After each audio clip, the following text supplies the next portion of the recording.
মায়ের নবী কান্দে, বাবা সিজদা থেকে মাথা উঠায় না। নবী আমার উম্মতি উম্মতি বলে রাসূল কান্দে। আবু বকর ডাক দিয়ে বলে, ওমর রে, আজকে নবীজিকে এভাবে নেওয়া যাবে না, চলো বাড়িতে চলো। হযরতে ফাতেমা ছাড়া, হাসান হোসেন ছাড়া মায়ের নবীকে আজকে নেওয়া যাবে না। হযরত আবু বকর ওমরকে নিয়ে রওনা। কিছু দূর যাওয়ার পরে নজর করে দেখে হযরত আলী কাররামাল্লাহু ওয়াজহু, তিনাকে দেখা যায় রাসূলের তালাশে বিরহে বিরহে কান্দে। আবু বকর ডাক দিয়ে বলে, আলী রে, ও আলী, চল বাড়িতে চল, আর কান্না করতে হবে না, বাড়িতে চল। আল্লাহ রসুলের সংবাদ আমরা পেয়েছি, মদিনার ওই পাহাড়ের গুহার ভিতর রাসূল উম্মতি উম্মতি বলে কান্দে। হযরত আলীকে নিয়ে বাড়িতে রওনা হয়েছে। বাড়িতে যাইয়া আলী কাররামাল্লাহু ওয়াজহু হযরতে ফাতেমার হুজরার সামনে দাঁড়িয়ে ফাতেমাকে ডাক দেয়। হযরতে ফাতেমাতুজ জোহরা রাদিয়াল্লাহু তাআলা আনহা, হযরতে ফাতেমা স্বামীর কণ্ঠের আওয়াজ শুনে দরজার সামনে আইসা নজর করে দেখে আবু বকর কান্দে, হযরত ওমর কান্দে, আলীও কান্দে। তাদের চোখে পানি দেখে হযরতে ফাতেমাতুজ জোহরা রাদিয়াল্লাহু তাআলা আনহা আলী কাররামাল্লাহু ওয়াজহুর বুকের মধ্যে মাথাটা ঠেকাইয়া চোখের পানি ছাইরা কান্দে, আর ডাক দিয়ে বলে, আবু বকর কান্দে, ওমর কান্দে, তুমিও কান্দো। তোমাদের কান্নার দ্বারা বোঝা যায় মদিনার মুনাফিকেরা আমার বাবারে বুঝি মাইরা ফালাইছে। আলী কাঁদে আর ডাক দিয়ে বলে, ফাতেমা, কান্না করো না, কান্না করো না, বাবা মরে নাই, এখনো বাবা আমাদের কাছে জিন্দা আছে। জোরে কোন সুবহানাল্লাহ। ওই যে পাহাড় দেখা যায়, ওই পাহাড়ের গুহার ভিতরে বাবা উম্মতি উম্মতি বলে বাবা কান্দে। ও এলাকার আম্মা জানেরা, ও এলাকার মাঘো, ও মায়েরা, এই দেশের হাফেজে কোরআনেরা তোমাদের মতো মায়ের সন্তান, এই দেশের আলেমেরা তোমাদের মতো মায়ের সন্তান। মা গো, তুমি যদি তোমার সন্তানকে হাফেজ বানাতে চাও, তুমি যদি তোমার সন্তানকে আলেম বানাতে চাও, তুমি যদি তোমার সন্তানকে যুগের শ্রেষ্ঠ মুহাদ্দিস বানাতে চাও, তুমি যদি তোমার সন্তানকে যুগের শ্রেষ্ঠ মুফাসসির বানাতে চাও, মা গো, তোমাকে পর্দা করতে হবে, স্বামীর কথা শুনতে হবে, ফ্যাট ফিট দেখানো যাবে না। যেই মা পর্দা করে না, যেই মা পর্দা করে না, যেই মা স্বামীর কথা শুনে না, যেই মা বেহায়াপনা হয়ে চলাফেরা করে, যেই মা পেট পিট খুলে রাস্তাঘাটে চলাফেরা করে, ওই মায়ের গর্ভে কখনো হাফেজ কোরআনের সন্তান আশা করা যায় না। ওই মায়ের গর্ভ থেকে জগৎ শ্রেষ্ঠ আলেম হবে না। ওই মায়ের পেট থেকে জগৎ বিখ্যাত মুহাদ্দিস আর মুফাসসির জমিনের মধ্যে আসবে না। কি বলেন ঠিক কিনা? ও ইসলামপুর এলাকার মা, মাগো, পাশেই তো নুরানি মাদ্রাসা, তোমার সন্তানকে মাদ্রাসার মধ্যে পাঠিয়ে দিবা, তোমার সন্তানকে মক্তবের মধ্যে পাঠাইবা, তোমার সন্তানকে আল্লাহর কোরআন শিখাইবা, নিজেও পর্দা করবা, উপযুক্ত মেয়েগুলাকে পর্দা করাবা। পর্দা করে যারা চলে গো, মহান আল্লাহ রব্বুল আলামিন তাদের উপর খুশি হয়ে যা। জোরে কোন সুবহানাল্লাহ। এজন্য আল্লাহ তাআলা বলেন, কুল ইন কুনতুম তুহিব্বুনাল্লাহ ফাত্তাবিউনি ইউহিব্বুকুমুল্লাহ ওয়া ইয়াগফির লাকুম যুনুবাকুম ওয়াল্লাহু গফুরুর রহিম। আল্লাহ তাআলা ডাক দিয়ে বলেন, হাবিব, আমার বন্ধু, উম্মতদের মাঝে জানিয়ে দেন, যারা আমি আল্লাহকে ভালোবাসতে, যারা আমি আল্লাহকে ভালোবাসে, আমি আল্লাহকে ভালোবাসতে চাই, তারা যেন আপনার অনুসরণ করে, অনুকরণ করে, আপনার ইত্তিবায়ে সুন্নতের উপর আমল করে, যারা আপনার অনুসরণ করবে, যারা আপনার অনুকরণ করবে, যারা ইত্তেবায়ে সুন্নতের উপর আমল করবে গো, আমি আল্লাহ রব্বুল আলামিন কথা দিলাম, আমি আল্লাহ তাআলা তাদেরকে ভালোবাসবো, ভালোবেসে তাদের জিন্দেগির গুনাহ খাতাগুলি ক্ষমা করে দিব। জোরে কোন সুবহানাল্লাহ। মুরব্বী বাবাজিরা আমার, আরেকটা হাদিস শুনি আমি শেষ করে দিব, লম্বা সময় আর নষ্ট করব না। সাহাবায়ে কেরাম আমার রাসূলকে কেমন ভালোবাসতেন, সাহাবীরা মায়ার নবী রহমতুল লিল আলামিনকে কেমন মোহাব্বত করতেন। কিতাবের মধ্যে লেখে গো, হঠাৎ করে সাহাবীরা যখন মসজিদে নববীতে নামাজ পড়ার জন্য যায়, ফজর রাসূলকে দেখে না, জোহর রাসূলকে দেখে না, আসর নামাজ পড়ার জন্য গিয়েছে তখন রাসূলকে দেখে না। একদিন অতিবাহিত হয়েছে, 2 দিন অতিবাহিত হয়েছে, 3 দিন অতিবাহিত হয়েছে, মায়ার নবী রহমতুল লিল আলামিনকে দেখা যায় না। সাহাবায়ে কেরাম আমার রাসূলের জন্য পাগল পারা, নবীজির তালাশে সাহাবীরা বের হয়ে গিয়েছে। ওমর ইবনুল খাত্তাব রাদিয়াল্লাহু তাআলা আনহু নবীজির বিরহ ব্যথা আর সহ্য করতে পারে না, খোলা তরবারি হাতে লইয়া মদিনার মুনাফিকদেরকে সম্বোধন করে ডাক দিয়ে বলে, মদিনার মুনাফিকেরা, আজ 3 দিন হয় মায়ার নবী রহমতুল লিল আলামিনের কোনো সংবাদ পাওয়া যায় না। আজকের ভিতরে তোমরা যদি মায়ার নবী রহমতুল লিল আলামিনের সংবাদ যদি দিতে না পারো, ওমরের তরবারির হাত থেকে মদিনার একজন মুনাফিক আজকে রক্ষা পাবে না।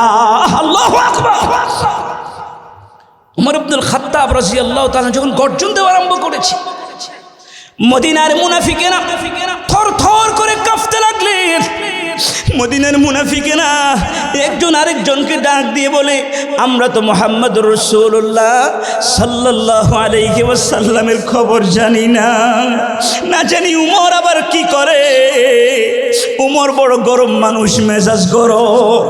এমনি সময় হযরত আবু বকর সিদ্দিক রাদিয়াল্লাহু তাআলা আনহু ওমর ইবনুল খাত্তাব রাদিয়াল্লাহু তাআলা আনহুকে ডাক দিয়ে বলে, ওমর, ওমর, ওমর রে, তরবারি রাখো, পাগলামি বন্ধ করো, আর পাগলামি করো না, পাগলামি করো না, চলো রাসূলের তালাশে আমরা বের হয়ে যাও। আবু বকর ওমরকে নিয়ে আল্লাহর হাবিবের তালাশে বের হয়ে গিয়েছে। যেতে যেতে অনেক দূর পথ অতিক্রম করার পরে পাহাড়ি এলাকা নজর করে দেখে কিছু রাখাল তাদের উটের গলার মধ্যে রশি ধরে মনটা বেজার করে রাখালেরা দাঁড়িয়ে আছে। হযরত আবু বকর সিদ্দিক রাদিয়াল্লাহু তাআলা আনহু রাখালদেরকে ডাক দিয়ে বলে, ও রাখালেরা, আজ 3 দিন হয় রে মায়ার নবী রহমতুল লিল আলামিনের কোনো সংবাদ পাওয়া যায় না। রাখালেরা, এই রাস্তা দিয়ে রাসূলুল্লাহকে যেতে তোমরা দেখছো নি? রাখালেরা ডাক দিয়ে বলে, কে গো আপনারা, আপনাদের পরিচয় কি? আবু বকর বলে, আমার নাম আবু বকর, ইনি হলো আমার ভাই ওমর। রাখালেরা ডাক দিয়ে বলে, আবু বকর, ওমর গো, মায়ার নবী রহমতুল লিল আলামিনকে আমরা চিনি না, তোমাদের হাতে ধরি, পায়ে ধরি, ওই যে পাহাড়টা দেখা যায়, ওই পাহাড়ের গুহার ভিতরে আজ 3 দিন হয় আল্লাহর একজন বান্দা পাহাড়ের গুহার ভিতরে সেজদার মধ্যে পড়ে চোখের পানিগুলো চাইরা রব্বি হাবিলি উম্মতি উম্মতি বলে বলে কান্দে। আবু বকর, ওমর রে, ওই লোকের বিরহ ব্যথা আমাদের ওঁটগুলি ঘাসের মধ্যে মুখ লাগায় না, পানির মধ্যে মুখ লাগায় না। আবু বকর, ওমর রে, তোমাদের হাতে ধরি, পায়ে ধরি রে, ওই লোকটাকে গুহার ভিতর থেকে তোমরা বের করে নিয়ে যাও। এই লোকটাকে যদি তোমরা গুহার ভিতর থেকে বের করে নিয়ে না যাও, আমাদের উটগুলি নির্ঘাত মারা যাবে। উটগুলি যদি মারা যায় আমাদের অনেক ক্ষতি হয়ে যাবে। আবু বকর ডাক দিয়ে বলে, ওমর রে, যে রাসূলের বিরহ ব্যথা উট পানির মধ্যে মুখ লাগায় উট ঘাসের মধ্যে মুখ লাগায় না। আমার মন বলে রে তিনি আর কেউ না, তিনি হবে মায়ার নবী রহমতুল লিল আলামিন। জোরে কোন সুবহানাল্লাহ। চলো পাহাড়ের দিকে যাই। আবু বকর ওমরকে লইয়া পাহাড়ের উপর উঠেছে। গুহার ভিতরে নজর করে দেখে মায়ার নবী রহমতুল লিল আলামিন সেজদার মধ্যে পড়ে চোখের পানিগুলো ছেড়ে নবী আমার বিনায়া বিনায়া কান্দে। আবু বকর ডাক দিয়ে বলে, ইয়া রাসূলুল্লাহ, ইয়া হাবিবাল্লাহ, আজ 3 দিন হয় আপনার কোনো খোঁজ খবর পাওয়া যায় না। সাহাবীরা মদিনার অলিতে গলিতে রসুল রসুল বলে সাহাবীরা কান্দে। ইয়া রাসূলুল্লাহ, জানেননি আপনার বিরহ ব্যথা আমি আবু বকর আজ 3 দিন হয় এক লোকমা খাবার মুখের মধ্যে দেই নাই। ইয়া রাসূলুল্লাহ, ইয়া হাবিবাল্লাহ, ওগো নবীজি, উম্মতের জন্য আর কান্না করতে হবে না। আমি আবু বকর কথা দিলাম, আমি আবু বকরের তামাম জিন্দেগীর সকল নেক আমলগুলি আপনার উম্মতকে দিয়ে দিলাম। জোরে কন্না সুবহানাল্লাহ।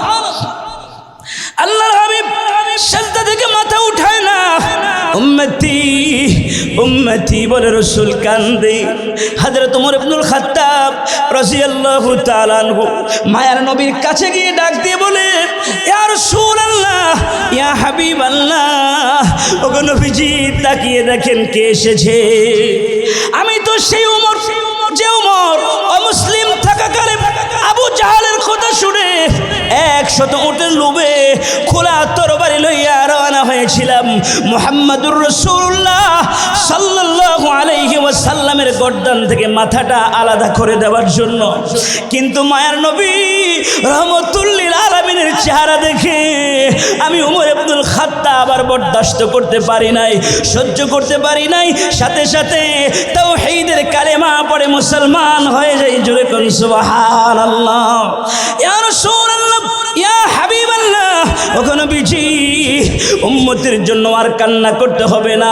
আমি ওমর মক্কি জীবনে যত নেক আমল করেছি, মদনী জিন্দেগিতে যত নেক আমল করেছি, আমি আমার সকল নেক আমলগুলি আপনার উম্মতকে দিয়ে দিলাম। জোরে কোন সুবহানাল্লাহ। মায়ার নবী কান্দে, বাবা সেজদা থেকে মাথা উঠায় না। নবী আমার উম্মতি উম্মতি বলে রসুল কান্দে। আবু বকর ডাক দিয়ে বলে, ওমর রে, আজকে নবীজিকে এভাবে নেওয়া যাবে না, চলো বাড়িতে চলো। হযরতে ফাতেমা ছাড়া, হাসান হোসেন ছাড়া মায়ের নবীকে আজকে নেওয়া যাবে না। হযরত আবু বকর ওমরকে লইয়া রওনা। কিছু দূর যাওয়ার পরে নজর করে দেখে হযরত আলী কাররামাল্লাহু ওয়াজহু, তিনাকে দেখা যায় রসুলের তালাশে বিরহে বিনা কান্দি। আবু বকর ডাক দিয়ে বলে, আলী রে, ও আলী, চল বাড়িতে চল, আর কান্না করতে হবে না, বাড়িতে চল। আল্লাহ রসুলের সংবাদ আমরা পেয়েছি। মদিনার ওই পাহাড়ের গুহার ভিতর রসুল উম্মতি উম্মতি বলে কান্দে।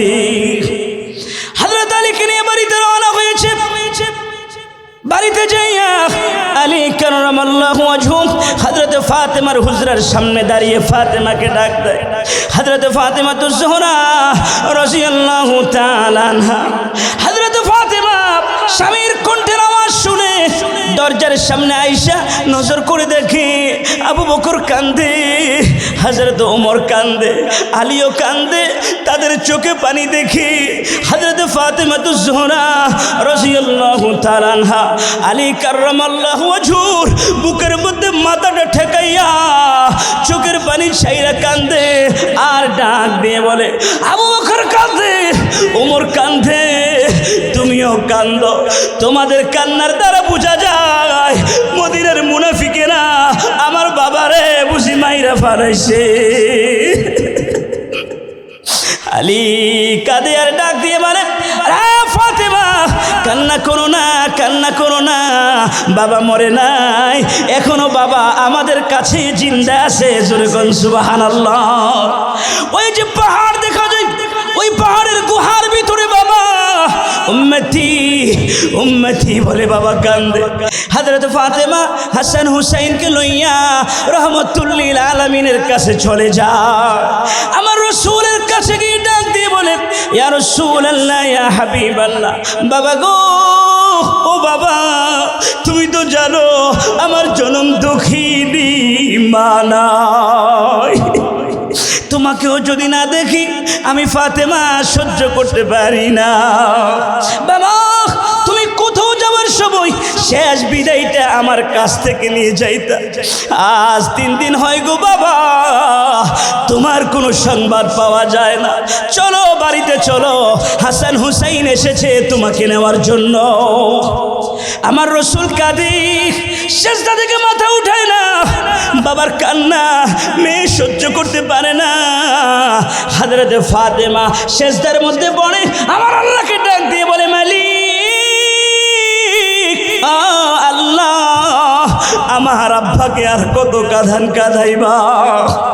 তাইফে রক্ত দিয়েছে, উহুদে দান মুবারক শহীদ করেছে, এখনো আমার বাবা উম্মতের জন্য কাঁদে।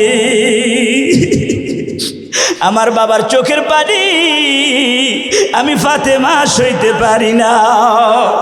আমার আল্লাহ ডাক দিয়ে বলে, জিবরাইল, জিবরাইল, তাড়াতাড়ি করে যাও, আমার বন্ধুর কাছে যায় বলো আর কাঁদতে হবে না।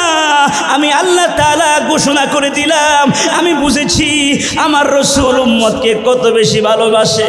আমি আল্লাহ আজকে ওয়াদা দিলাম, কিয়ামতের দিন আমার বন্ধু মুহাম্মদুর রাসূলুল্লাহ সাল্লাল্লাহু আলাইহি ওয়াসাল্লামকে জিজ্ঞাসা করা ছাড়া বন্ধুর একটা উম্মতকেও আমি আল্লাহ জাহান্নামে জ্বালাবো না।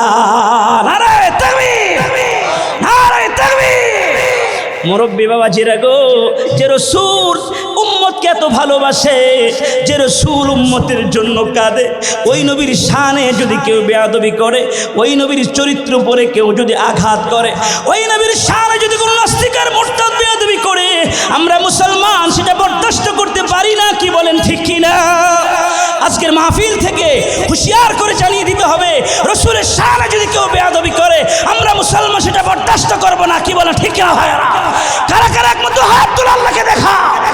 নারায়ে তাকবীর, নারায়ে তাকবীর। আল্লাহ যেন কবুল করে। হাত নামান আমার ভাইয়েরা। ইনশাআল্লাহ আমরা আজকের আলোচনা থেকে অতটুকু জানলাম, রসুলকে ভালোবাসবো, রসুলের সুন্নতের উপর আমল করবো ইনশাআল্লাহ। আল্লাহ তাআলা আমাদের সবাইকে যেন তৌফিক দান করে, বলুন আমিন।